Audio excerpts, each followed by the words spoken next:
Yehi Ratzon, Shabbat Shuvah, 5783, first Shabbat of the year, Parshat Ha'azinu. The limud should be Lerefuat Kol HaCholim, B'tocham, Tanya Bato Damagalit, Yosef Yair ben Aviv Achava, Haral Sivan ben Sima, B'tokol Shach Chulei Yisrael.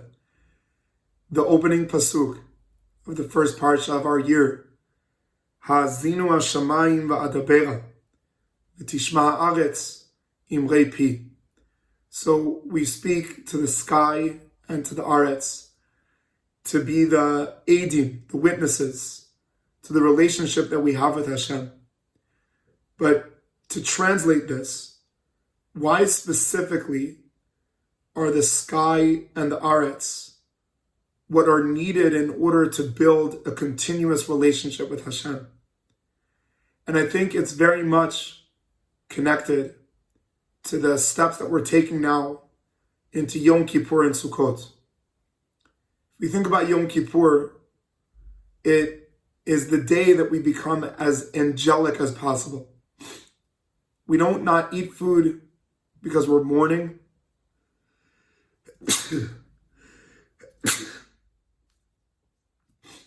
We're not eating the food in order to remove ourselves from the world.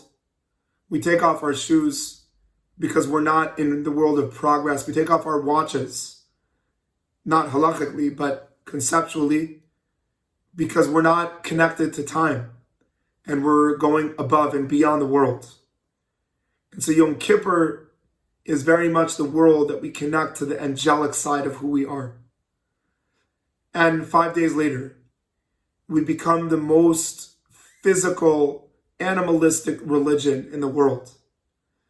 5 days later, we start shaking branches, living in nature, looking up and seeing trees, looking around us and seeing trees. It's so opposite from one another, but really, they're both linked to one another.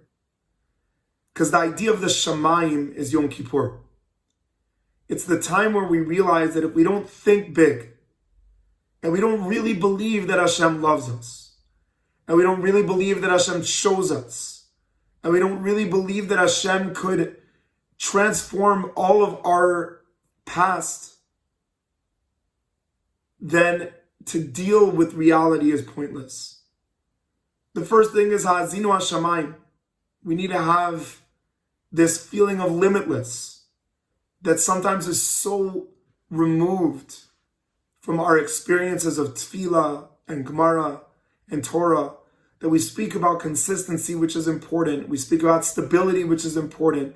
We speak about commitment and all these things that are so important. But they can only be spoken about if it's coming from a feeling and an awareness that we are limitless, that the reason we're doing this is because after the Shamayim, we need Aretz. The Shamayim needs the Aretz. But we first need Shamayim. We first need a day in the year that we really elevate ourselves and look at ourselves in ways that we are unlimited, we're unbound. We can think of ourselves as able to be an angel. And we know that after that we'll come to the Aretz, but we'll deal with the Aretz from that perspective. And so when we look at Ha'azinu Hashamayim, it's saying, let's start off our year. We know that so many people have a minhag to be machmir on the Aseret Yemei Tshuva. So a great Hasidic master, Shmulik Lieberman, he said, but I don't get it. If you believe it's real, do it all year. And if you don't, then don't do it all year. But the answer is that we are going to be realistic. And we can't be angelic all the time. But we can look at ourselves for a little bit of time as an angel, as someone that is capable of being angelic. And so the bracha is that in Aseret Yemei Tshuva, when we're machmir on ourselves, it's not to fake ourselves out. It's to realize that yes, we'll deal with Sukkot and we'll speak about the beauty of the world. But the most important thing is to start off from this realization that Yom Kippur is giving us this ability to enter into Kodesh Kodashim, to enter in Seder Avodah Yishai Ribo, of the Gemara, but with the tune of Yishai Ribo, to enter into Kodesh Kodashim, to realize that even though there's Kodesh, there's even more. And that if we view ourselves as that, we can change every sin in the world.